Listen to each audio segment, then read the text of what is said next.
अस्सलाम वालेकुम। तो ग्राफ थ्योरी में एनालिसिस ऑफ एल्गोरिथम के एक और टॉपिक ग्राफ थ्योरी में हम आज टाइप्स ऑफ ग्राफ डिस्कस कर रहे हैं। ग्राफ की मुख्तलिफ किस्म हैं, लेकिन जो दो मेन कैटेगरीज है, जो दो मेन टाइप्स है ग्राफ के, वो है नंबर वन डायरेक्टेड ग्राफ और नंबर टू जो है वो अनडायरेक्टेड ग्राफ। उसके अलावा और भी टर्मिनोलॉजीज है वो हम डिस्कस करेंगे, लेकिन फिलहाल हम ये टू कैटेगरीज डिस्कस करते हैं कि इनमें मेन डिफरेंस क्या है। जो डायरेक्टेड ग्राफ है जो डायरेक्टेड ग्राफ है उसमें डायरेक्शन डिफाइन होता है। लेट्स सपोज आपको मैंने बता दिया था कि जो एरोप्लेन्स हैं, एक एयरपोर्ट से जो दूसरी एयरपोर्ट को एरोप्लेन्स जाते हैं, उसका अगर हम ग्राफ बनाए तो वो डायरेक्टेड ग्राफ बनाएंगे। लेट्स सपोज ये पेशावर एयरपोर्ट है, ये लेट्स सपोज कराची एयरपोर्ट है, और हम कहते हैं कि एक फ्लाइट नंबर 2 जो है वो पेशावर से कराची तक जाएगी, तो उसको हम रिप्रेजेंट करेंगे एक डायरेक्टेड ग्राफ के थ्रू। डायरेक्टेड ग्राफ में क्या होता है, डायरेक्शन स्पेसिफाई होता है, ठीक है। ये इसके एरो लाइन के साथ एक एरो होता है जो डायरेक्शन को स्पेसिफाई करता है, ठीक है। या लेट सपोज हम इन्फ्लुएंस ग्राफ अगर बनाते हैं, लेट सपोज नोड ए जो है वो बी को इन्फ्लुएंस करता है, तो बी जो है वो इंस्पायर्ड है ए से, लेकिन ए जो है वो इंस्पायर्ड नहीं है बी से। या लेट सपोज मैं बताना चाहता हूँ कि नोड ए जो है वो टीचर है नोड बी का, तो ए जो है वो टीच करता है नोड बी को, लेकिन नोड बी जो है वो टीच नहीं करता नोड ए को, ठीक है। तो इसको हम क्या कहते हैं, डायरेक्टेड ग्राफ कहते हैं। डायरेक्टेड ग्राफ में लेट सपोज ये मेरे पास वर्टेक्स ए है, ये वर्टेक्स बी है, ये हमारे पास लेट सपोज वर्टेक्स सी है। तो इसका हम इस तरह ग्राफ बनाएंगे, इस तरह ये, और इस तरह ये, लेट सपोज ये इस तरह है। तो ये इसमें आगे देखें, ये मेरे पास नोड ए है, नोड बी है, नोड सी है, और ये मेरे पास एजेस E1 है, एज E2 है और एज E3 है। तो अब इसमें क्या है, जो E1 है, E1 जो है वो इज इक्वल टू ए से शुरू होके बी तक है, लेकिन हम ये नहीं कह सकते कि ये बी से शुरू होके ए तक है, क्योंकि इसमें डायरेक्शन स्पेसिफाइड है कि ये जो E1 है ये ए से बी तक है, ठीक है। तो अब इस ग्राफ में मैं कह सकता हूं कि इस ग्राफ में मेरे पास ये जो G है, G ऑफ V व E जो है, इसमें हमारे पास जो है V is equal to number of vertices जो है वो हमारे पास A है, B है और C है।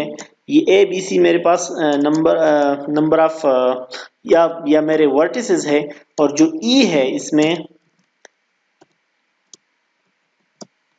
E जो है एक the first E is A to B, first जो E है, जो दूसरा एज है edge 2 is equal to B to C, ठीक है।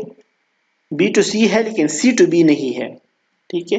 और एज नंबर 3 जो है इसमें हमारे पास है वो A से C तक है, A टू C।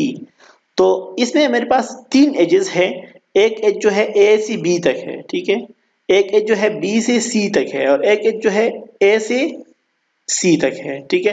लेकिन आप ये नहीं कह सकते कि एक एज जो है वो C से A से C तक है। तो इसको हम कहते हैं डायरेक्टेड ग्राफ। डायरेक्टेड ग्राफ में मैं डिग्री की तरफ आता हूँ, डिग्री ऑफ अ नोड। तो डिग्री ऑफ अ नोड इसको मैं चलो बाद में डिस्कस करता हूँ, अनडायरेक्टेड ग्राफ को डिस्कस करने के बाद। अब इसके बाद जो दूसरा वाला है वो हमारे पास है, मैं लेट सपोज इधर ड्रा करना चाहता हूँ अनडायरेक्टेड ग्राफ। अनडायरेक्टेड ग्राफ में ये होता है कि लेट सपोज ये मेरे पास एक ग्राफ है,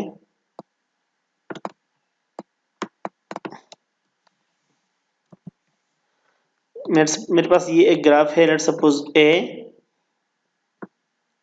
बी, वही सेम ग्राफ में दोबारा ड्रा कर रहा हूं, और सी। तो अब इधर जो है वो सिर्फ एक एज होगा, 1, 2 और 3। अब ये मेरे पास जो E1 है वो अनडायरेक्टेड एज है। क्या है? Undirected as. E2 भी अनडायरेक्टेड है, E3 भी अनडायरेक्टेड एज है। ठीक है, तो इसमें ये होगा कि अब इधर भी ये जो ग्राफ है जी ऑफ V व E, इसमें मेरे पास जो V है, V is equal to A, B और C है। ये जो मेरे पास वर्टिसेस है A, B और C, और इधर जो एजेस है इज इक्वल टू, अब इधर देखो, एक एज है A से B और एक एज है B से A। ठीक है, तो मैं इसको इस तरह लिखूंगा कि एक एज है A से B और दूसरा जो एज है वो है B से A। ठीक है, ये जो एज है E1, ये एक A से B की तरफ भी जा सकते हैं इस एज के थ्रू, और इस एज के थ्रू B से A की तरफ भी आ सकते हैं। ठीक है, क्योंकि इधर डायरेक्शन डिफाइन नहीं है, आप किसी भी डायरेक्शन में जा सकते हैं। इसी तरह मेरे पास एज नंबर E2 जो है वो B से B to C भी है, और यही एज जो है वो C to B भी है। ठीक है, सिमिलरली जो मेरे पास एज नंबर 3 है वो A से C की तरफ भी है और C से A की तरफ, C to A भी है। ठीक है, तो अब ये एजेस 3 है, लेकिन इसमें इधर हमने कितने डाले? 6, मतलब इसमें 6 डायरेक्शंस में हम जा सकते हैं। तो इसको कहते हैं अनडायरेक्टेड ग्राफ। अनडायरेक्टेड ग्राफ में हमारे पास डायरेक्शन डिफाइन नहीं होता, आप किसी भी डायरेक्शन में जा सकते हैं। ठीक है, अब हमारे पास जो कार्डिनलिटी क्या है? कार्डिनलिटी है number of incidents, number of degree. ठीक है, तो सबसे पहले मैं डिग्री ऑफ अ ग्राफ की तरफ आता हूं। डिग्री क्या होता है? डिग्री ऑफ अ नोड,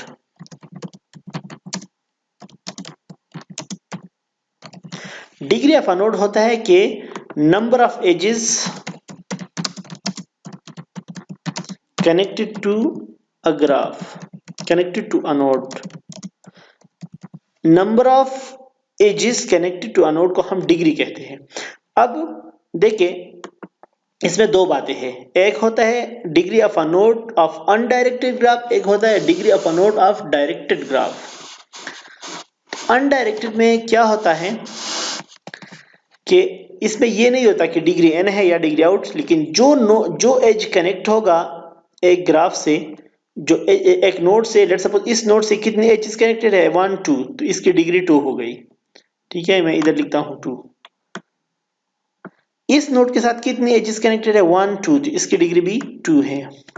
इस नोड के साथ कितने एजेस कनेक्टेड है? 2, तो इसकी भी एजेस कितने हो गए? 2। अब लेट्स सपोज मैं एक और नोड लेता हूं, ये नोड इसके साथ कनेक्ट करता हूं, तो ये नोड इसके साथ कनेक्ट हो गया, तो अब इसके साथ एजेस कितने कनेक्ट हो गए? अब इस नोड के साथ 1 2 3 एजेस कनेक्ट हो गए, तो इसकी डिग्री हो गई 3। इस नोड के साथ कितने एजेस कनेक्टेड है? 1, तो इसकी डिग्री हो गई 1। ठीक है, तो इस जितने भी एजेस कनेक्ट होंगे एक नोड से, तो उसको हम डिग्री ऑफ अ नोड कहते हैं। लेकिन जो डायरेक्टेड ग्राफ है उसमें होती है दो बातें, एक होती है डिग्री n और एक होती है डिग्री आउट। एक नोड की तरफ कितने एजेस आए हैं और कितने इससे आउट गए हैं। ये नोड जो है इसकी डिग्री n जो है ये इसकी 2 है, इस नोड की डिग्री n 2 है, लेकिन इसकी डिग्री आउट 0 है। क्यों? इससे कोई नोड इनिशिएट नहीं हुआ, कि कोई एज इससे इनिशिएट नहीं हुआ, कोई एज इससे निकला नहीं है।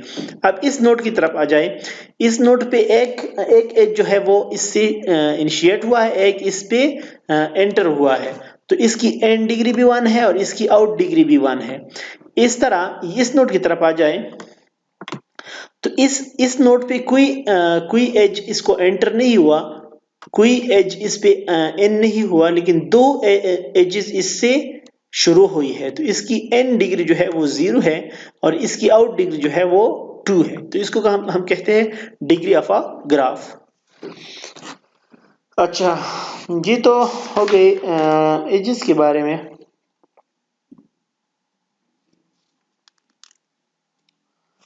अच्छा, टाइम देखता हूँ कितना हो गया। अच्छा, इसको आगे लेके जाते हैं। जो हमारे पास क्या है,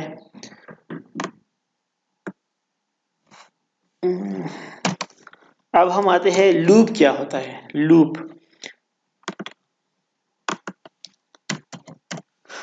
हमारे पास लेट सपोज ये एक ग्राफ है,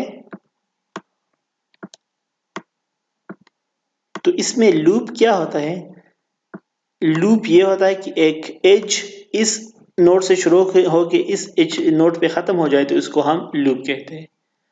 एक एज जो एक सेम नोड से शुरू होकर उस सेम नोड पे एंटर हो जाए तो उसको हम लूप कहते हैं। ठीक है, तो लूप जो है वो डायरेक्टेड ग्राफ में भी हो सकती है और अनडायरेक्टेड ग्राफ में भी हो सकती है। ठीक है, दूसरा जो है मल्टी ग्राफ।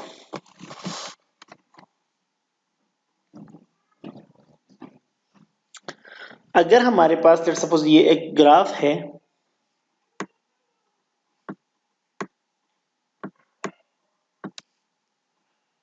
और इसमें मल्टीपल एजेस जो है वो सेम नोड्स को कनेक्ट करती है। ये देखो, लेट सपोज ये एक सेम नोड है, ये एक और सेम एज है, मतलब जो इस नोड से शुरू होकर इस नोड तक जाते हैं। लेट सपोज ये एक और एज है। तो जब हम क्या करते हैं, सेम नोड्स को मल्टीपल एजेस के थ्रू कनेक्ट करते हैं तो इसको कहते हैं मल्टीपल नहीं, मल्टी ग्राफ का मतलब है कि इसमें क्या है, मल्टीपल एजेस जो है वो सेम नोड्स को कनेक्ट करते हैं।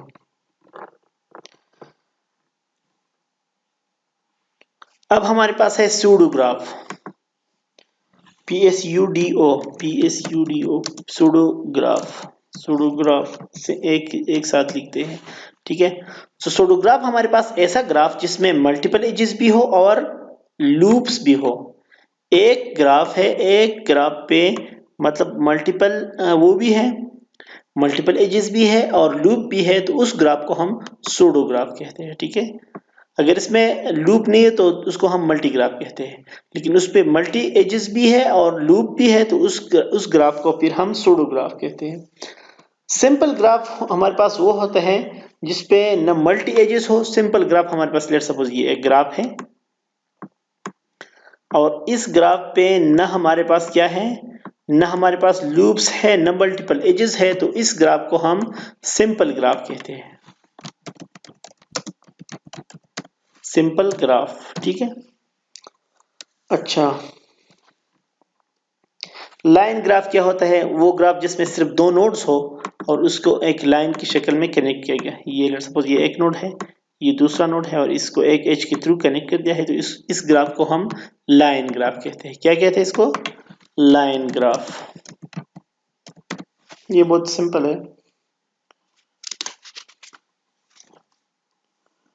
अच्छा,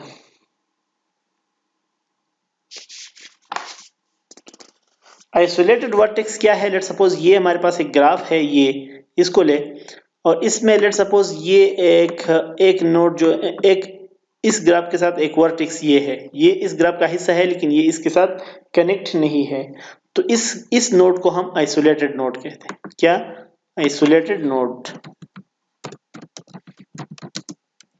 आइसोलेटेड नोड मतलब ऐसा नोड जो ग्राफ से कनेक्ट ना हो, आइसोलेटेड पड़ा हो। ठीक है, तो ये कुछ चीजें थी, ये हमने डिस्कस की। is a sequence of vertex and edges of the from। अब walk क्या है, लेट सपोज ये मेरे पास एक ग्राफ है, walk क्या है, walk, तो walk हम इस तरह डिफाइन करते हैं कि लेट सपोज ये एक ग्राफ है,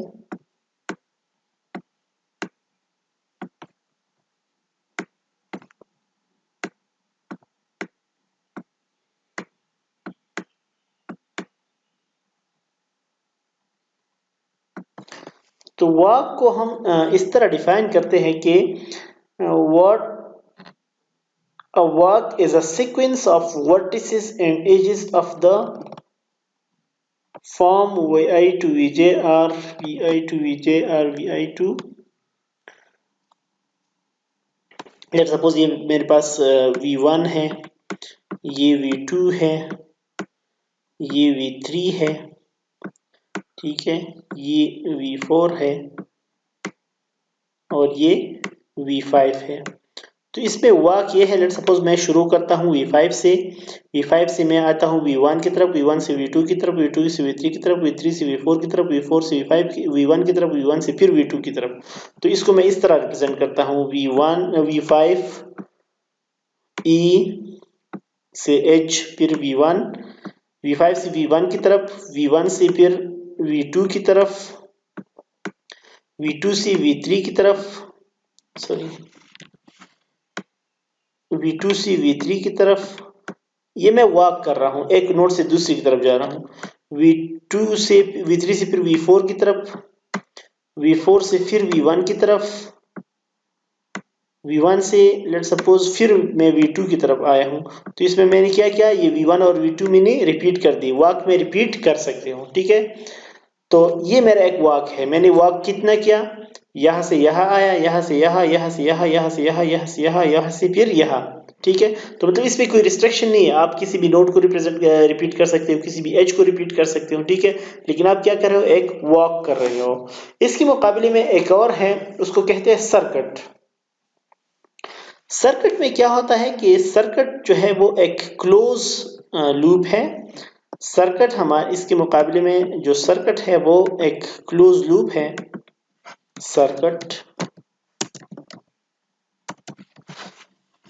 सर्किट हमारे पास a close walk in which edges are not repeated. इसमें यह है close walk where edges are not repeated, edges are not repeated. Let suppose मैं क्या करूंगा, मैं एक सर्किट बनाऊं। तो सर्किट में यह है कि मैं लेट सपोज v5 से v1 की तरफ आया, v1 से v2, v2 से v3, v3 से v4, v4 से v1, बस। अब इसके आगे अगर मैं v2 की तरफ आऊंगा तो ये एज रिपीट होगा, फिर ये सर्किट नहीं होगा। सर्किट में क्या है कि आप नोड्स को तो रिपीट कर सकते हैं लेकिन एजेस को रिपीट नहीं कर सकते। तो सर्किट को हम इस तरह रिप्रेजेंट करते हैं कि v1 से v2, सॉरी v5 से v1, फिर v1 से v2, फिर v2 से v3, फिर v3 से v4, फिर v4 से v1 यस। तो ये मेरा हो गया एक सर्किट, ठीक है। ये E जो है ये एज को रिप्रेजेंट करता है कि ये इस एज के थ्रू, ठीक है, v1 से इस एज के थ्रू, v5 से इस एज के थ्रू v1, v1 से इस एज के थ्रू v2 और इस तरह मैं यहाँ तक आ गया। तो यहाँ आके सर्किट कंप्लीट हो गया, आगे फिर मैं नहीं जाऊंगा।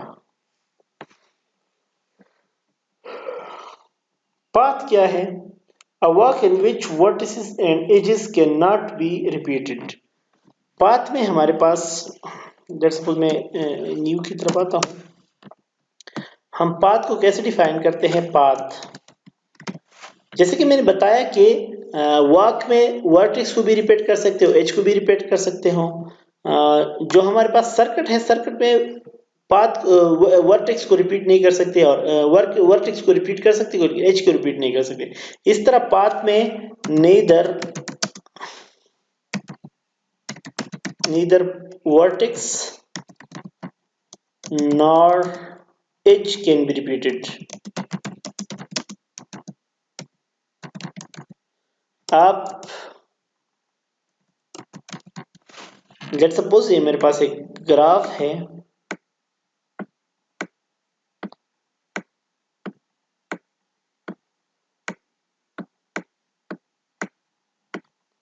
तो लेट्स सपोज ये मेरे पास पाथ है। तो पाथ में ये है कि लेट्स सपोज मैं यहां से शुरू करूंगा, यहां से यहां आऊंगा, ए से लेट्स सपोज मैं ये ए है, ये बी है, ये सी है, ये डी है।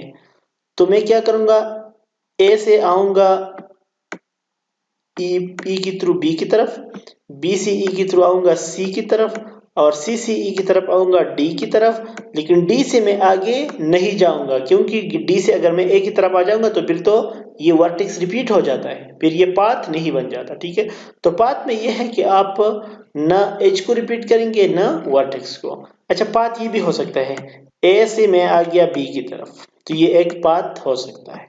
ठीक है, या मैं आ गया ए से बी की तरफ और बी से सी की तरफ, ए से बी की तरफ और बी से सी की तरफ, तो ये भी एक पाथ है। ठीक है, आप मतलब एक कंपोनेंट ले सकते हैं, लेकिन ये नहीं कर सकते कि ए को आप रिपीट करें। लेट्स सपोज यहाँ पर मैं अगर कहूँ कि ए से डी से ए की तरफ में आ गया, तो फिर ये हो गया क्या, ए रिपीट हो गया।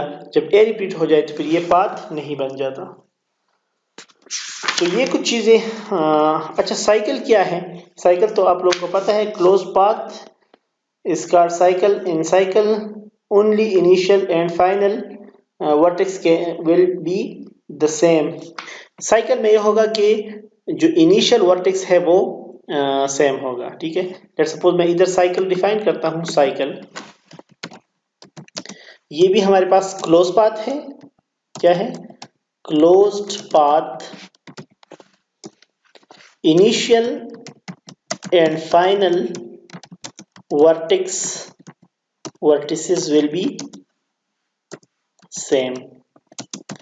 साइकिल में ये है कि आप जिस नोड से शुरू करेंगे उस नोड की तरफ वापस आएंगे। ठीक है, फॉर एग्जांपल ये मेरे पास एक क्या है, ये मेरे पास एक नोड है, यहाँ से मैं शुरू करता हूँ तो मैं बी की तरफ आऊंगा, बी से सी की तरफ आऊंगा, सी से डी की तरफ, और मैंने शुरू ऐसे किया था तो वापस मैं खामखा ए की तरफ आऊंगा, तो ये एक साइकिल बन जाता है, क्लोज पाथ बन जाता है। ठीक है, इससे आगे आप नहीं जाएंगे। तो साइकिल में क्या है, ए से बी की तरफ, बी से सी की तरफ, सी से डी की तरफ और डी से वापस ए की तरफ, तो ये मेरा बन जाता है एक ए से बी, बी से सी, सी से डी और डी से वापस ए, तो ये एक साइकिल बन जाता है। ठीक है, उम्मीद करता हूं कि ये चीजें आप लोगों को अच्छी तरह समझ आ चुकी होंगी। इसके आगे हम दो एल्गोरिथम्स है वो डिस्कस करेंगे। एक को हम कहते हैं डेप्थ फर्स्ट सर्च, और जो दूसरा है उसको हम कहते हैं ब्रेड्थ फर्स्ट सर्च। लेकिन उसके लिए आप लोगों को लाजमी है कि आप लोग क्यू और स्टैक पढ़ें। पहले क्यू और स्टैक को पढ़ें, फिर इसको हम इंशाल्लाह डिस्कस करेंगे। ठीक है, थैंक यू सो मच।